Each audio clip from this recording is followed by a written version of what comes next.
para que el Señor hable a nuestra vida. Esta noche, antes de dar lectura a la palabra del Señor, queremos dar una cordial bienvenida a nuestros hermanos que están por primera vez con nosotros. Tal es el caso de mi hermana Irma Mengíbar de Tezpan, que está con nosotros. Sea bienvenida, mi hermana. Y también le acompaña la joven Rebeca Tezpan, así que sea bienvenida. Gloria al Señor. Nuestros hermanos, nuestras hermanas, pues, que son miembros de Misión Cristiana Elim desde El Salvador, y hoy pues también el Señor les concede poder estar con nosotros reunidos esta noche.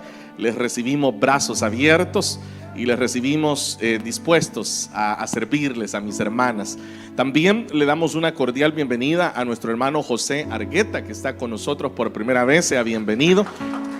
Gloria al Señor. Así que mis hermanos hoy tienen esta bendición de encontrarse acá con nosotros y nosotros la bendición de recibirles. Así que qué bueno que podemos gozarnos todos juntos. Vamos a abrir nuestras Biblias, mis amados hermanos, en esta noche. Recuerde, estamos estudiando la primera carta del apóstol Pedro.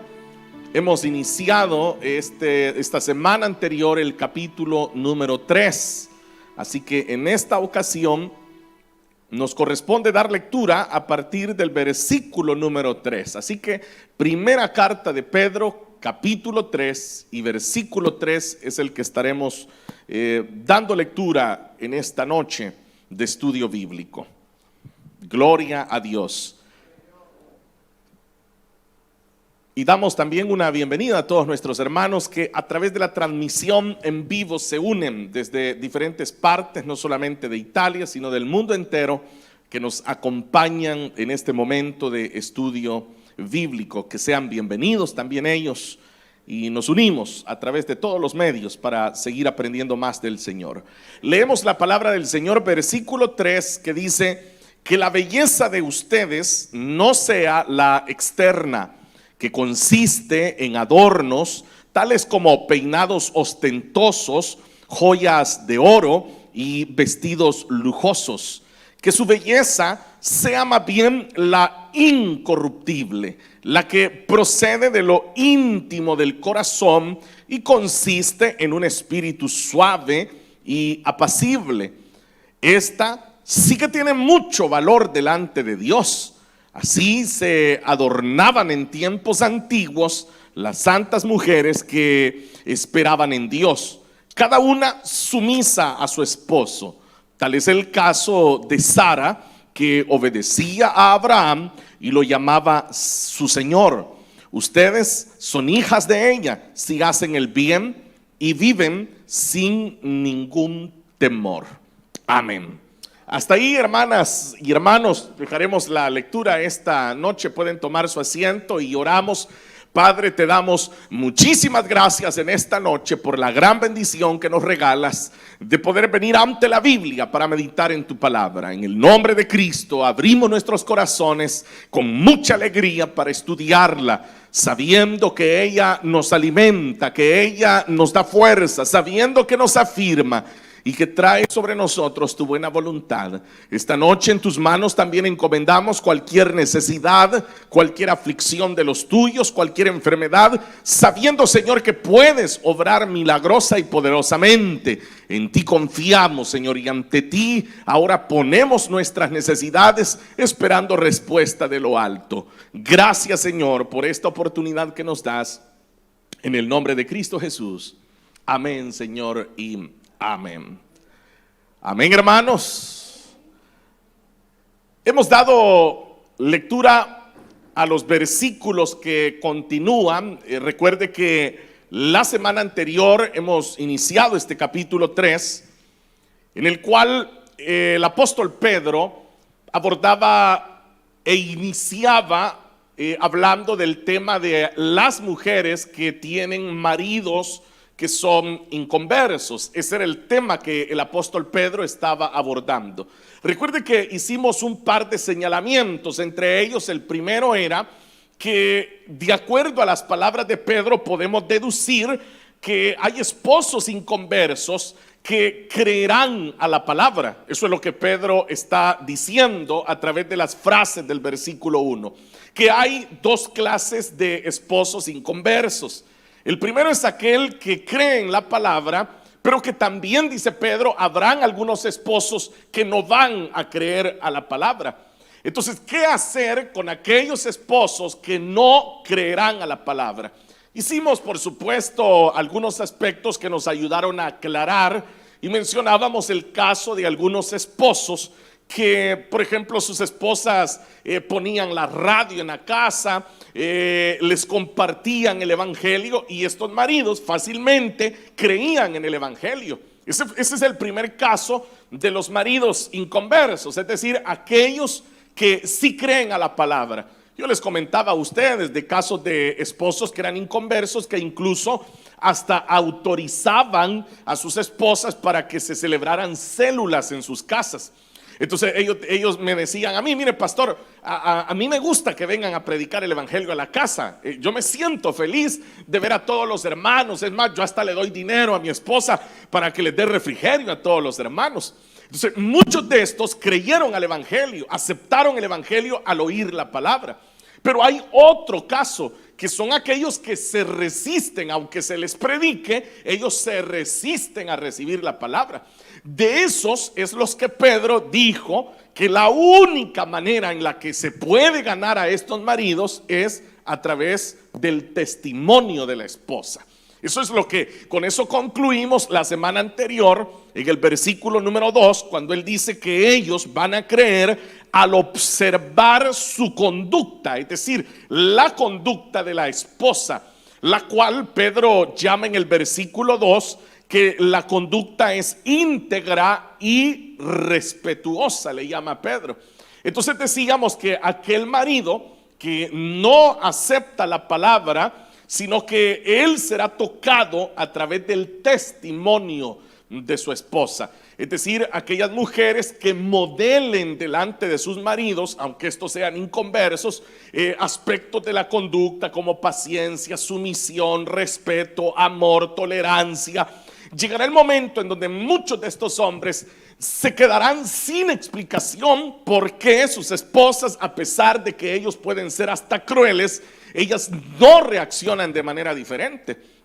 Por eso decíamos, ¿no?, el caso de que no es el llamado de la esposa cuando el esposo se niega a aceptar a Cristo, cuando el esposo, por ejemplo, habla mal de la iglesia, porque hay esposos que son así y hablan mal de la iglesia, hablan mal de los pastores. Entonces muchas esposas se ponían a pelear con sus esposos y les decían: te va a llevar el diablo por todo lo que estás diciendo, el Señor te va a arrancar la lengua si seguís hablando del evangelio. Entonces aclarábamos que eso no abona en nada, sino que por el contrario, lo que siembra es mayor estorbo en el corazón de este hombre inconverso, que por el contrario él va a caer rendido a los pies de Cristo, solo, dice Pedro, por medio de la conducta de su esposa. Es el único método por el cual este hombre llegará a entender que algo ha sucedido. Y yo se los decía, he conocido esposos que me han dicho así: mire, mi esposa antes era bien tremenda, pero tremenda de que en la casa volaban los platos, volaban todas las cacerolas, y ustedes algo le han hecho en la iglesia, porque desde que va a la iglesia es bien diferente. Entonces el marido inconverso comienza a notar que hay una transformación en aquella mujer que está en los caminos del Señor. Entonces a eso es a lo que Pedro le llamaba una conducta, dice él, íntegra y respetuosa. Entonces, manteniéndose siempre en el tema, porque recuerden que desde finales del capítulo 1 lo dijimos, que Pedro, el tema en general que él ha venido abordando es el tema de la santidad. Ese es el tema general de que Pedro ha venido hablando en la carta. Solo que decíamos que la santidad de la que Pedro está hablando es una santidad que va aplicada a todas las áreas de la vida nuestra. No como a veces muchos cristianos lo han concebido, no, que la santidad es solo una área de la vida. Pero lo hemos visto que Pedro habla de que nosotros debemos de ser santos en la manera de comportarnos entre nosotros mismos, que debemos de ser santos delante de los inconversos, que debemos de ser, y ahora en este capítulo 3 él habla que debemos de ser santos con el matrimonio, con la esposa, con el esposo. Si usted hace memoria, en la parte final del capítulo 2, también Pedro habló de que teníamos que ser santos en el trabajo, por ejemplo, que este fue un tema bastante difícil para muchos de nosotros, ¿no? Tener que, lo que Pedro decía, ¿no? De que el creyente debe de ser un buen empleado, no solo cuando tiene un buen patrón, un buen jefe, sino dice, aunque su amo sea insoportable, dice, de todos modos el creyente debe de dar testimonio. Entonces, todas estas han sido las áreas en las que Pedro nos ha mostrado que el creyente es santo en toda su manera de vivir. No solo en ciertas cosas, como algunos cristianos han llegado a concebir, por ejemplo, tengo que ser santo en mi manera de hablar, pero todo lo demás no importa. Tengo que ser santo en mi manera de vestir, pero todo lo demás no importa. No, la santidad es implícita en todo lo que en mi vida la rodea. Tengo que ser santo absolutamente en todo lo que me rodea. Entonces ahora, llegando al punto del matrimonio, que es lo que Pedro está tocando en el capítulo 3, y esto, hermanos, es muy importante, porque usted, en el caso aquí está hablando de las hermanas, porque ya en el versículo 7, que por eso no lo leímos ahora, lo hemos dejado para la siguiente semana, en el versículo 7 Pedro le hablará a los hombres. Entonces, del versículo 1 al versículo 6, que es hasta donde hemos leído esta noche, Pedro le está hablando a la mujer. Pero en el versículo 7, Pedro le hablará también al hombre. Entonces, hablando, y hoy pues las hermanas se van a sentir un poco incómodas, pero es con ustedes el tema esta noche. Es solo con ustedes. Los varones digan gloria a Dios, digan los varones. No, ya vamos a llegar a ustedes la próxima semana. El punto es de que como Pedro está abordando al marido incrédulo y dice, bueno, solo la conducta puede convertir a este hombre. El marido incrédulo, del cual Pedro dice, se niega a recibir la palabra y solo la conducta de la mujer lo puede convertir. Como él ya dijo cómo es esa conducta, ahora Pedro entrará en ciertos detalles que tienen que ver con esa conducta. ¿Cómo es esa conducta de la que Pedro está hablando? Si usted notó, Pedro comienza diciendo en el versículo 3 que la belleza de ustedes, y ahí comienza él a desarrollar todo lo que esta noche vamos a hablar. Aquí quiero mencionarle que también yo a propósito he tomado estos versículos y los he separado para el estudio de esta noche, porque estos versículos es importante considerarlos así, por individual. Le voy a explicar por qué. Hay dos motivos que son los que yo he tenido en mi corazón. El primero de ellos es porque al leerlos uno se da cuenta que el Señor está ratificando la dignidad de la mujer en estos versículos. El Señor se encarga de que cuando Pedro está escribiendo estos versículos, Él está ratificando lo digna que es la mujer. Ese es el primer detalle que encontramos. Y el segundo es que en estas palabras nosotros podemos encontrar el equilibrio bíblico sobre un tema que ha causado polémica durante muchísimas décadas, que es el vestir de la mujer cristiana. Entonces aquí en estos versículos vamos a encontrar esos dos detalles. El primero le dije que es la ratificación de la dignidad de la mujer. ¿A qué me refiero con esto? Que usted sabe que estamos en una época en donde la dignidad de la mujer está por el suelo. Y digo, está por el suelo en el sentido que la misma sociedad se ha encargado por medio del sistema de ubicar a la mujer sin dignidad. Por ejemplo, usted mira que ahora estamos en tiempos en donde hasta para anunciar un teléfono celular lo que se utiliza es una mujer desnuda, por ejemplo.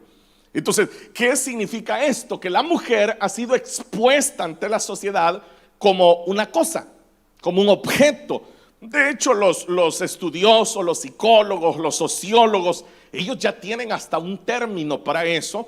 Y usted hasta lo puede buscar si quiere. Usted sabe que hoy en internet todo se encuentra, ¿no? Usted lo puede buscar. Ellos han desarrollado y han acuñado un término para lo que yo le estoy diciendo y le llaman la cosificación de la mujer.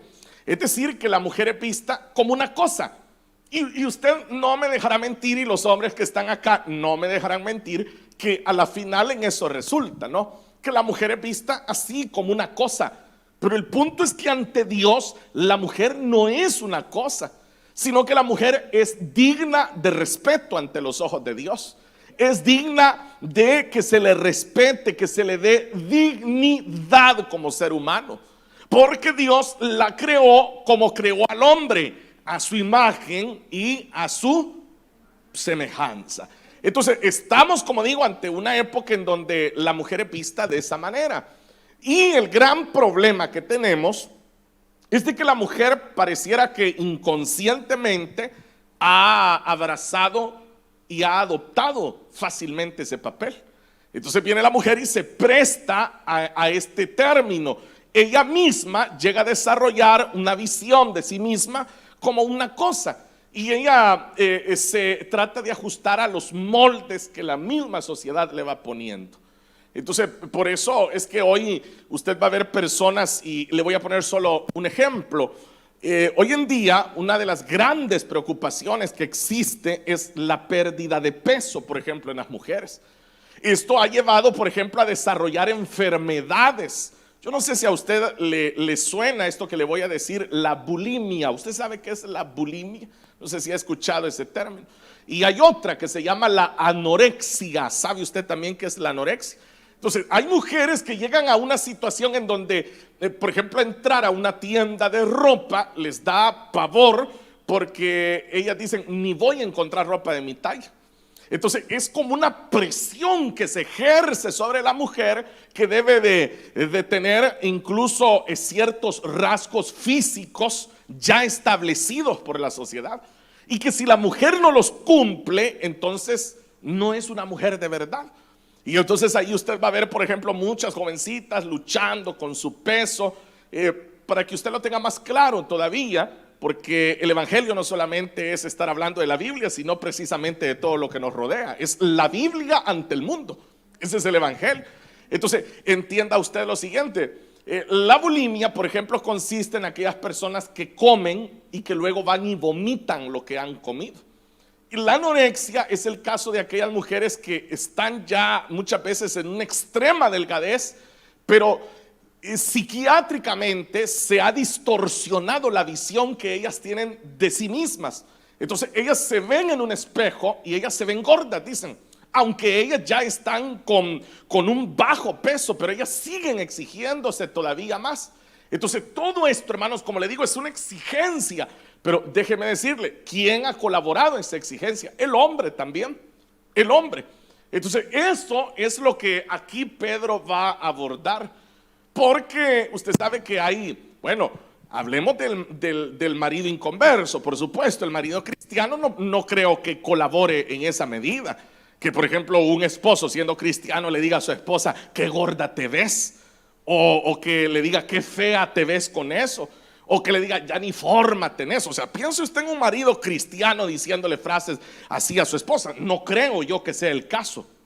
Si no, hermanas pueden pasar a la oficina a poner la queja. Pero considero yo que no es así, porque el esposo cristiano él está habituado, él está alineado a lo que Pedro va a decir acá. Tiene conceptos claros, no tiene los conceptos del mundo. Fíjese que en este punto tengo que aclarar, es muy cierto. El hombre se enamora de lo que ve. La mujer normalmente reacciona a lo que escucha. El hombre es diferente, el hombre tiene un estímulo visual. Por supuesto, si usted le pregunta a cada uno, por muy cristianos que sean todos estos varones, ellos se enamoraron de su esposa porque les gustó cuando la vieron. O sea, no creo que van a decir, no, es que yo la veía cómo oraba y cómo ayunaba. O sea, no es así. Obviamente fueron aspectos que después fueron conociéndose, ¿no?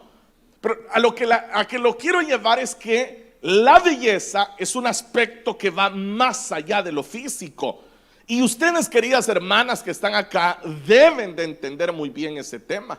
Que ustedes no son solo bellas por lo que tengan puesto o por lo que ustedes sean por fuera, sino que la belleza de ustedes consiste en elementos que vamos a entender esta noche.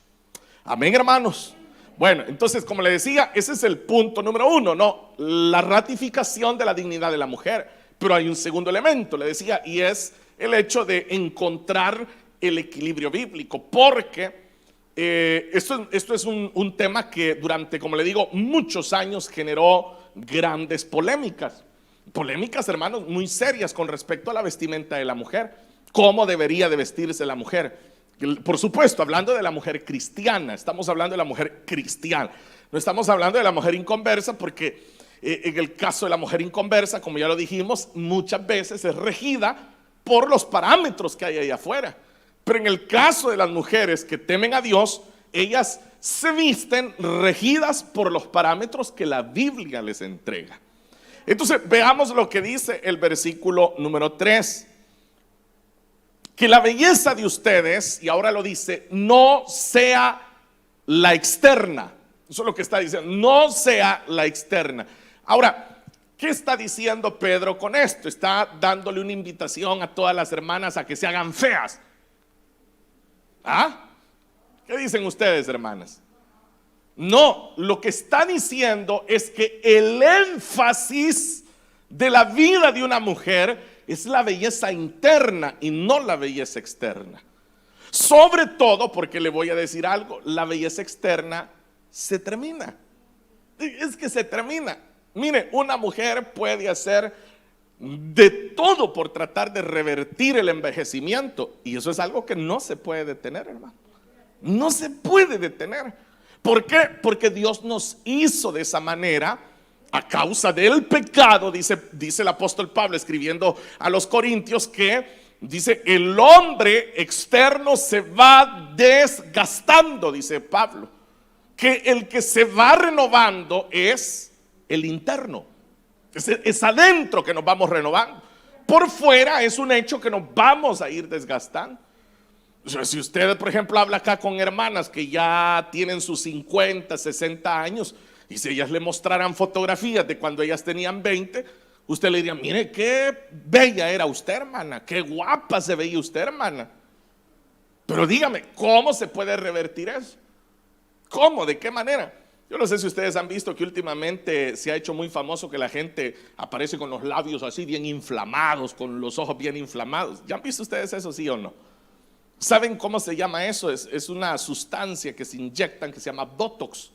Entonces, ¿por qué hacen eso? Porque ellos tratan de revertir un efecto muy propio del cuerpo humano. Usted sabe que en el cuerpo humano, por ejemplo, nosotros empezamos a encorvarnos conforme van los años. Empezamos a presentar problemas en las rodillas, en las articulaciones. Entonces todo eso va descomponiendo el porte normal que se tuvo en algún momento. Los labios comienzan también a hacerse cada vez más pequeños, la piel comienza. No se preocupen tanto, hermanos. De repente lo vi que todos estaban bien preocupados, tocándose lo que yo iba diciendo. El cabello en algunos casos pues incluso comienza a caerse, a nacer menos cabello. En otros casos se conserva el cabello, pero comienza a ponerse blanco el cabello. Entonces, hay muchísimos, pero no voy a hablar más de eso, sino a lo que quiero llegar es que por eso es que ahora Pedro está diciendo: la belleza que cuenta ante Dios es lo interno, no lo externo. No debería de ser una gran preocupación para nosotros que hayas hermanas que están entre el rango de los 20 a los 30 años. O sea, ustedes ahorita están en una edad en donde se miran en el espejo y claro, ustedes están en lo mejor de su vida. Y a los esposos que tienen esposas entre esa edad, o sea, usted tiene que mentalizarse: la hermana no va a estar así toda la vida. O sea, ella no va a estar así toda la vida. ¿Y sabe por qué? Porque usted tampoco va a estar como está en este momento. O sea, si cuando las hermanas se enamoran de uno, lo miran y dicen: qué brazos, qué espalda, qué porte, qué mandíbula, qué pelo. Pero vea usted luego cuando los años hacen su trabajo. Entonces ya uno, en el caso de uno de hombre, lo que comienza a aparecer primero es la panza. Es lo primero que a uno le salta. Entonces ahí es donde entra lo que Pedro, no perdamos el contexto, Que Pedro está hablando, ¿de qué estaba hablando Pedro? Del matrimonio. Ese es el tema que Pedro está desarrollando.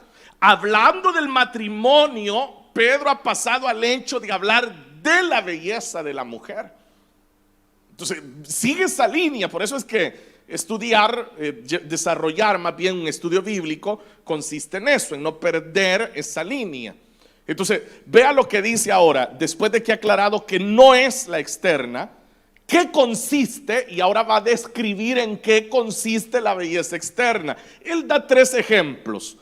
Dice que consiste en adornos. Él le llama adornos, tales como, y comienza a dar la lista. Lo primero que va a mencionar, dice, son los peinados ostentosos. Lo segundo que va a mencionar, dice, es las joyas de oro. Y el tercer detalle que menciona son los vestidos lujosos. Entonces, note que no solo es esto, quiero que le quede claro, no solo es esto, hay más, pero él se va a detener en estos 3 aspectos. Y aquellos que me acompañaron en el estudio de la primera carta a Timoteo, recordarán que cuando llegamos al capítulo 2 y versículo 9 de esa carta, hablamos, estos mismos 3 detalles aparecen en esa carta. No sé si le llama la atención a ustedes, que son exactamente los mismos 3 detalles que se mencionaron en la primera carta de Timoteo, son los mismos 3 detalles que aparecen acá. Entonces aquí encontramos una primera pregunta: ¿por qué no se habló de otros detalles, no que se hablan de los mismos? ¿Por qué se menciona el vestido ostentoso, lujoso, dice, los peinados ostentosos y las joyas de oro? ¿Por qué no se mencionó el calzado? ¿Por qué no se mencionó otros aspectos? O por ejemplo, la casa donde vivían estas mujeres, no que solo se está hablando de esos 3 detalles. Entonces, lo que aquí se estaba estableciendo era una diferencia entre las mujeres que pertenecían al cristianismo y las mujeres que pertenecían a las otras, podríamos llamarle regiones. Recuerde que cuando empezamos esta carta, en el capítulo 1, Pedro nos dijo que la carta estaba siendo dirigida a todos los hermanos que estaban dispersos en Ponto, Galacia, Capadocia, Asia, Bitinia. Entonces no está hablando a un solo lugar. Entonces, ¿a qué voy con esto? Que usted sabe que cuando uno se encuentra en un lugar, uno puede ser influenciado por los que están en ese lugar. Veámoslo más claro, ustedes y yo que estamos en este país, por ejemplo. ¿Cómo se viste la gente en este país hoy en verano, por ejemplo? Entonces, muy buena respuesta, no se visten. Ese sería quizás el punto. Entonces, ¿qué significa? Es lo que ahora está diciendo. No vayan a seguir las mismas costumbres que ellos tienen. Es como un consejo a la mujer de decirle: hermanas, ustedes que tienen a Cristo en el corazón, no sigan esos ejemplos. Entonces, veamos uno por uno. Cuando se habla de peinados ostentosos, ¿qué es un peinado ostentoso, hermanos? Bueno, porque yo he escuchado hasta hermanas de repente criticando a otras, ¿verdad? Dicen: mire, por eso es que no se tienen que hacer peinados ostentosos. ¿Qué es un peinado ostentoso? No sé, pero ahí dice en la Biblia. No se trata de eso. Usted tiene que dar una respuesta. El peinado ostentoso, oiga la palabra ostentoso, esto se deriva de algo que cuesta mucho, que cuesta muchísimo dinero. Eso es ostentoso. Por eso es que si usted lee, por ejemplo, una revista, yo no sé si usted sabía que hay unas revistas que se especializan en hablar de las fortunas de los hombres más ricos del mundo. ¿Sabe cuál es la palabra que se utiliza? Dice: fulano de tal ostenta una fortuna de tantos millones. Eso es ostentar. Entonces, cuando acá menciona que hay peinados ostentosos, lo que Pedro, y sucedió también en la carta de Timoteo, es que ellos se encontraban en una época en donde muchas mujeres se habían convertido al evangelio, y mujeres que tenían dinero. mujeres que eran esposas de hombres muy adinerados, y ellas habían abrazado el evangelio. Entonces, ¿qué sucedía con estas mujeres? Ellas llegaban a la iglesia luciendo sus peinados carísimos, pero dentro de la iglesia habían hermanas que no tenían dinero más que para medio amarrarse el cabello. Entonces el consejo que se dio fue: no lo hagan, no lo hagan, porque aquí adentro hay hermanas que no tienen la capacidad económica de ustedes, y ustedes vienen luciendo su gran peinado. Ustedes lo que están dañando es la conciencia de aquellos que probablemente con lo que cuesta su peinado comerían una semana. ¿Lo comprende? O sea, todo tiene una explicación. Entonces, en nuestro caso, ¿qué sería un peinado ostentoso? Sería, se lo voy a poner así, mire, sería tan absurdo, por ejemplo, que usted trabajó duro toda una semana para ganar 100 euros y se vaya a hacer un peinado de 120 euros. ¿No le parece a usted que sería como una incongruencia? Entonces, eso es lo que aquí se está señalando. Eso es lo que está diciendo, que la preocupación, veámoslo así, alguien que gasta tanto dinero en un peinado, ¿qué es lo que está haciendo? Demostrando preocupación. ¿Por qué? No por su cabello, por cómo se le ve el cabello. Eso es diferente. Le voy a poner este caso. Es como que una hermana aquí me diga a mí: mira, hermano, se me está cayendo el cabello, pero yo no voy a ir a comprar un buen champú porque eso es ser ostentoso. No es así, porque si usted se quiere cuidar el cabello, hermana, porque se le está cayendo, y por ejemplo le dicen: mire, este es un champú medicado que usted se lo tiene que poner, cómprelo. No vaya a aparecer usted aquí sin pelo y va a decir: por culpa del pastor. No es así. Pero veámoslo desde la otra perspectiva. El asunto es cuando la gente hace para que le vean. Eso es ostentoso. Es como que, por ejemplo, usted viene ahí en un Ferrari, y todos nosotros ahí en nuestros carritos, ¿verdad? Los que tenemos algo ahí, póngale que el más caro cueste 20,000 euros, un carro por nuevo que sea. Pero de repente entra por ahí un hermano con un Ferrari, que ¿cuánto puede costar un Ferrari? 300,000, 350,000 euros. Y entra al parqueo y solo el motor, ¿cómo sonaría, no? ¿Qué pasaría? ¿Qué pasa con un vehículo así? Todos lo vemos, ¿sí o no? Todos lo veríamos. Eso es lo ostentoso, lo que llama la atención. Lo que es tan caro que no pasa desapercibido. De eso está hablando el apóstol. No está hablando porque, vuelvo, aquí viene el segundo elemento. Algunas personas lo llevaron tanto al extremo, y yo recuerdo hace algunos años que el pastor general mencionaba eso, que él en una ocasión conoció a una hermana que tenía el cabello tan, pero tan largo, porque ella decía que nunca se había cortado el cabello, porque la Biblia decía que no había que cortarse el cabello. Entonces, vea, y precisamente es cuando se lleva o se pierde el equilibrio de la Biblia, porque de lo que está hablando es de eso. Cuando las hermanas hacen algo para que la vean, que digan: voy a llevar con el cabello así para que cuando yo vaya pasando todos me vuelvan a ver. Entonces, a eso le está llamando el apóstol un peinado ostentoso. Así que, hermanas, si ustedes se quieren peinar y poner algún yo les digo ganchitos, pero no sé, ¿verdad? Ustedes tienen nombres.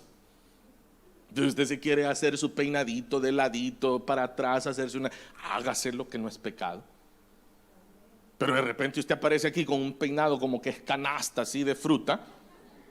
Entonces eso es diferente, ¿verdad? Porque todos la van a estar viendo, hasta los pajaritos se le van a posar en la cabeza. Entonces, eso es lo que aquí está diciendo el apóstol. Bueno, número uno, pero ahora veamos el que sigue: joyas de oro. Oiga, y lo está haciendo note lo primero, no dice joya de oro, dice joyas de oro. Imagínese un hermano aquí que entra con un anillo de oro en cada mano, unas 5 cadenas, que hasta así camina porque el gran peso que anda encima. ¿Pasaría desapercibido? ¿Qué dice usted? Sobre todo el oro, que es tan llamativo, ¿no? O sea, no pasaría desapercibido. Eso es lo que se está señalando. Vea, dice claramente, y no olvidemos que está hablando de la conducta ante los esposos inconversos. Entonces, lo que está insistiendo es que la mujer cristiana no debe de preocuparse cómo se mira ante el esposo inconverso, sino el testimonio que le está dando al esposo inconverso. Que ella no lo va a rendir a los pies de Cristo porque se haga un peinado ostentoso, porque ande un montón de joyas de oro, sino ya vamos a ver cómo es que ella le va a demostrar. Bueno, el tercero, no, vestidos lujosos. Vuelvo al contexto que le di. Habían hermanas que llegaban con vestidos muy lujosos a la iglesia. Y si vamos a hablar, ¿qué es un vestido lujoso? ¿Qué es un vestido lujoso para usted, hermana y hermano? ¿Qué es? ¿Qué sería un vestido lujoso? ¿Qué dicen ustedes?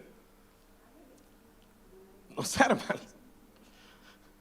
O sea, uno diría, no, véalo así, ustedes dirían, hermano, un vestido que cueste 100 euros, eso es un vestido lujoso.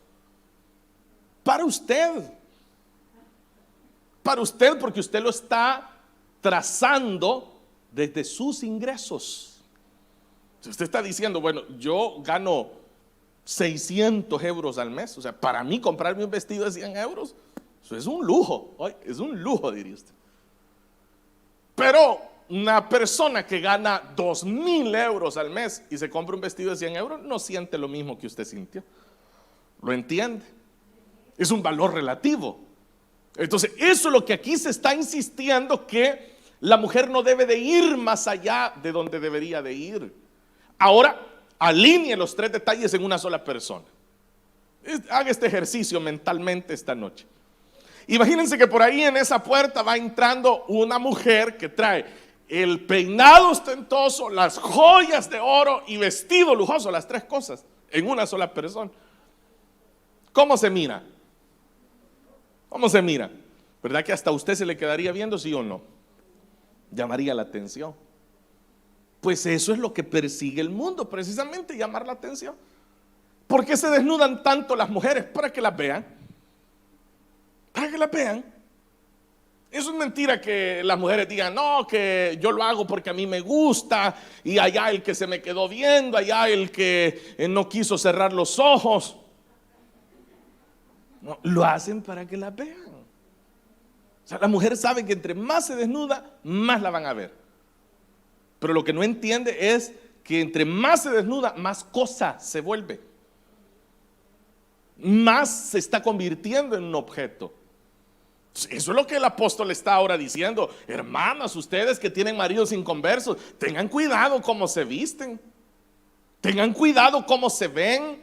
Tengan cuidado cómo se conducen. Porque recuerden que deben de darle un testimonio a este hombre. Que este hombre las está observando.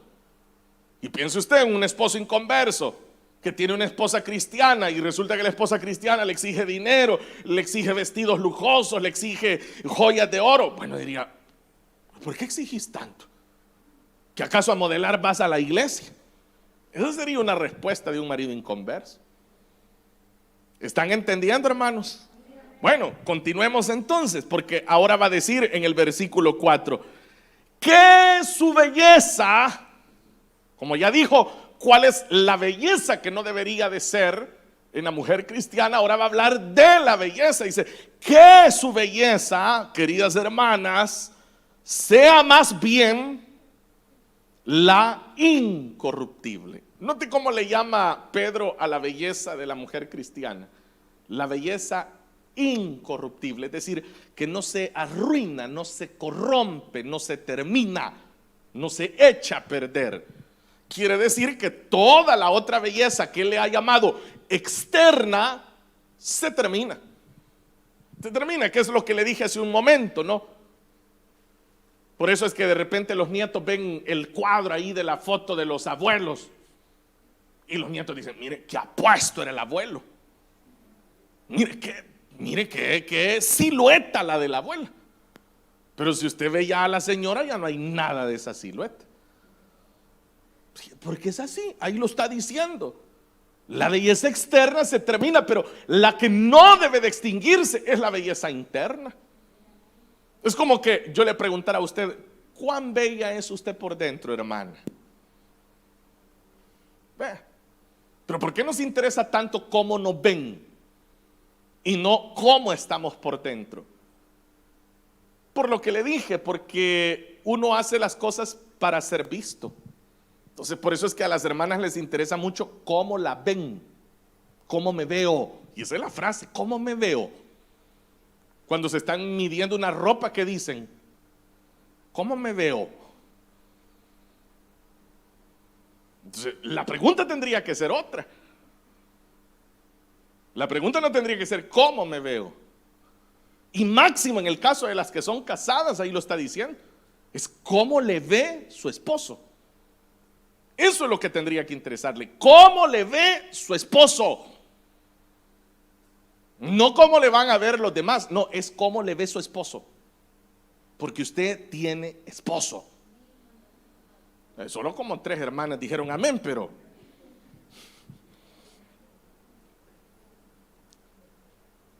la que procede, oiga cómo va a decir ahora, la que procede, es decir, la que viene, la que se deriva de lo íntimo del corazón. Es decir, viene desde lo más profundo del corazón. Esa es la belleza de la que Pedro dice que va a dar testimonio, esa belleza, al marido que es inconverso. En esto sí yo hago una aclaración, ¿verdad? Que también han habido esposos cristianos que son hipócritas, es la verdad y esa es la palabra.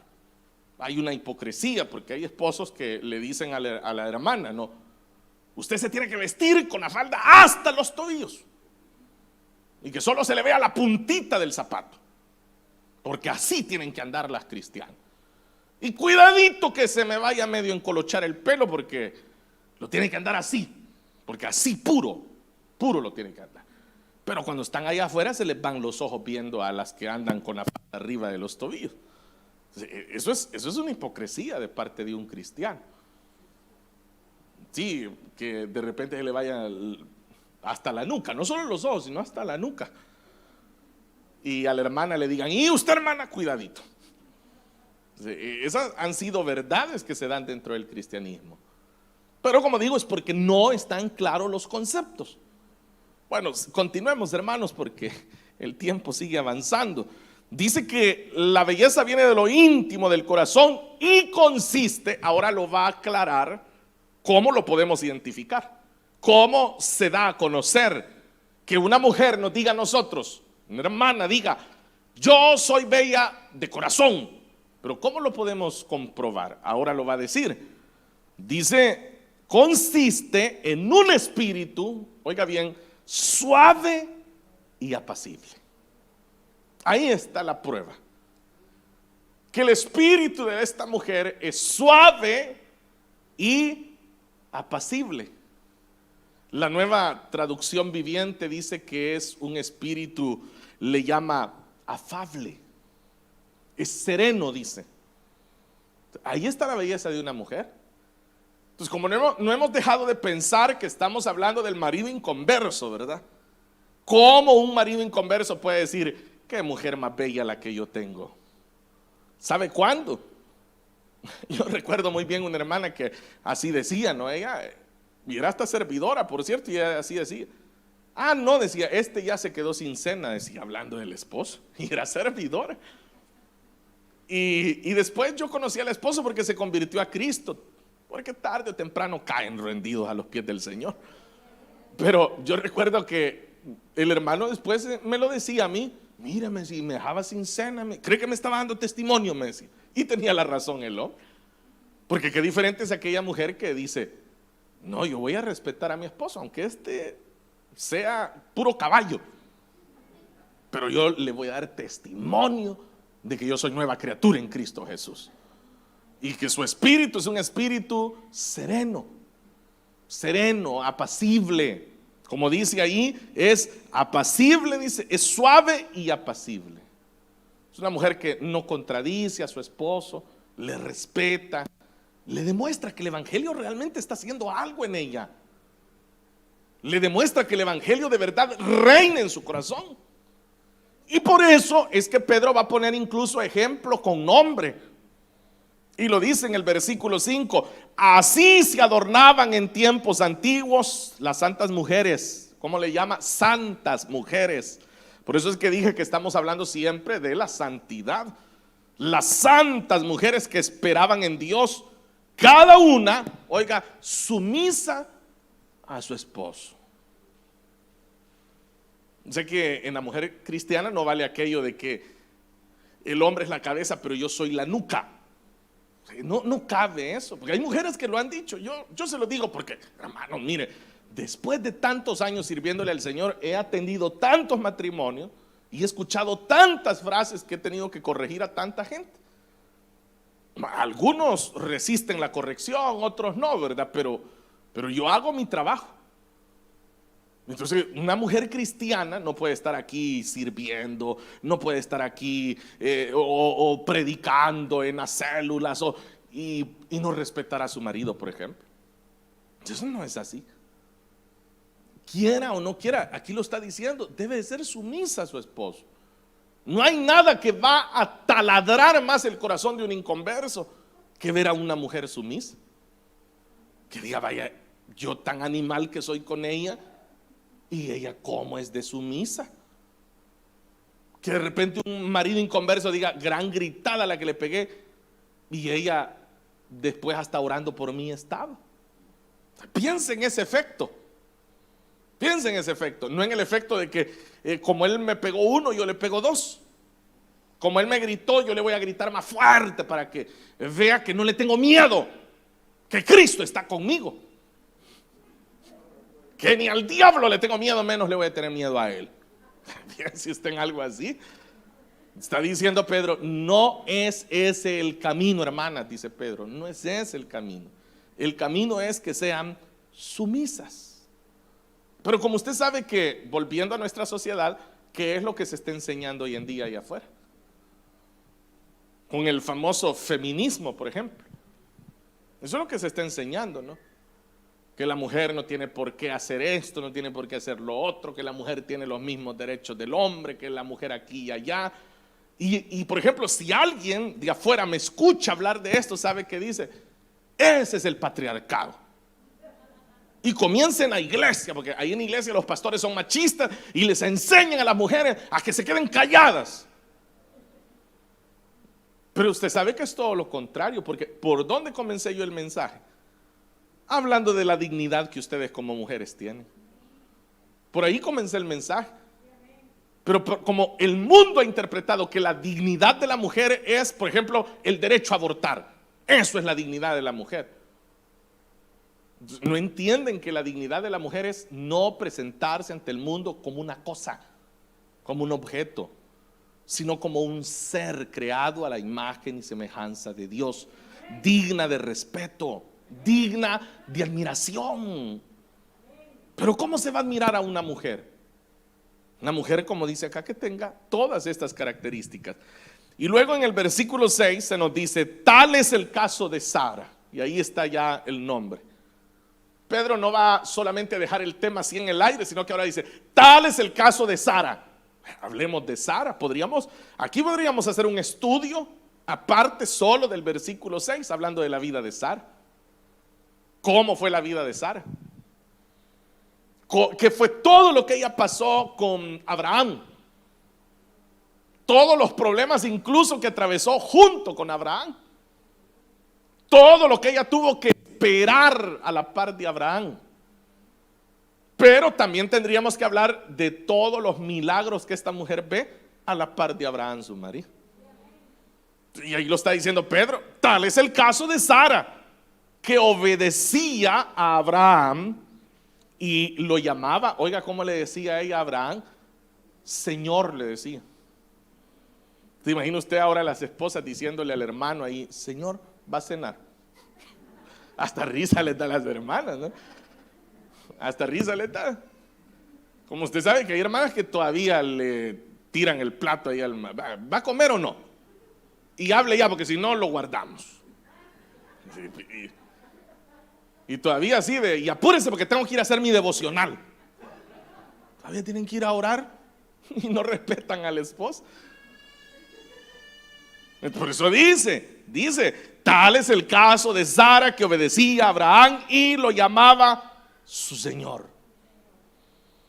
Porque como Cristo es cabeza de la iglesia, el esposo es cabeza del hogar también. Es el Señor del hogar. Ustedes, y aquí ya les habla a las hermanas, ustedes son hijas de ella. ¿Son hijas ustedes de Sara?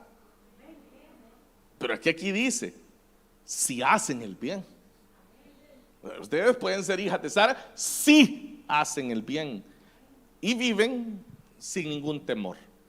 ¿A qué se refiere con esto ya esta parte final de decir y viven sin ningún temor? Al temor de que Dios está al control de todo. Recuerde, y lo insisto una vez más, él está hablando de las hermanas que tienen maridos inconversos. ¿Cuál es el mayor temor de una mujer que tiene un marido inconverso? Que la deje. Ese es el mayor temor de una mujer. Que de repente el marido diga, bueno, como vos hoy solo iglesia decís. O que de repente el marido diga, bueno, como yo no estoy de acuerdo, pues me voy a buscar otra, porque vos ya no bailás. Ya no querés emborracharte conmigo, y más si así se conocieron, ¿no? O dice, no, como vos ya no querés vestirte así como a mí me gusta, porque lastimosamente hay hombres así también, que les gusta, no sé por qué, pero hay hombres que les gusta desnudar a sus esposas. Es como cargar un trofeo, que los demás hombres vean la mujer que se tiene. Entonces, en ese afán desnudan a la esposa. Entonces, de repente hay cambios en la mujer que es cristiana, hay cambios. Y viene la mujer, ya no se comporta así. Sin embargo, con esto no estoy diciendo que la mujer no debe de honrar a su marido, aunque éste sea inconverso. Pero también hay un límite. Hay un límite hasta donde se tiene que obedecer. Hay un límite hasta donde se puede llegar. Esto tiene que ver, por ejemplo, con el tema que hablamos en las doctrinas de la relación del creyente con el Estado, cuando dijimos que hay leyes que todas las leyes el creyente debe de respetarlas, pero que habrán leyes que chocan con la moral cristiana, y esas son las leyes que uno no está obligado a respetar. Y así es el caso de la mujer. Entonces, todo esto, hermanos, está encaminado a un solo tema. Por eso dice, y vivan sin ningún temor. Es decir, si usted es una mujer que está dando testimonio, si usted es una mujer que está teniendo un espíritu apacible, suave, está honrando a su esposo, aunque éste sea inconverso, no tenga temor, que en algún momento Dios hará la obra en la vida de este hombre. Lo hemos visto, lo hemos visto. Yo he conocido hermanas que a uno le dicen, hermano, ore por mi marido porque es incrédulo. Y yo le digo, perfecto, hermana, sí, oremos, pero dele testimonio. Dele testimonio, porque si no, yo aquí voy a estar orando y orando y orando. Y yo, Señor, convierte al esposo de la hermana fulana. Y allá en la casa, la hermana fulana tirándole los platos en la cabeza al hermano, al esposo, ¿no? Pero aunque yo esté orando, nunca se va a convertir. Por eso es importante el testimonio. Bien, hermanos, llegaremos esta noche hasta acá, y el próximo miércoles, si el Señor nos da la vida, entraremos en el versículo 7, el cual es el consejo a los hombres. ¿Cuántos hombres van a venir el otro miércoles? Espero que vengan para que escuchen lo que el Señor nos pide a nosotros también. Amén. Vamos a orar, hermanitos, oremos. Padre, te doy gracias en esta noche por cada uno de mis hermanos y hermanas que han estado presentes, escuchando tu palabra, recibiendo el estudio, Señor, de esta noche. Gracias porque estudiando la Biblia es como nosotros crecemos, es como nos vemos fortalecidos y es como conocemos siempre cuál es tu buena voluntad. Gracias por hablarnos y por el privilegio que tenemos de poder asistir a un lugar como este en el cual estudiamos responsablemente la Escritura. Gracias, Señor, en el nombre de Cristo, amén y amén.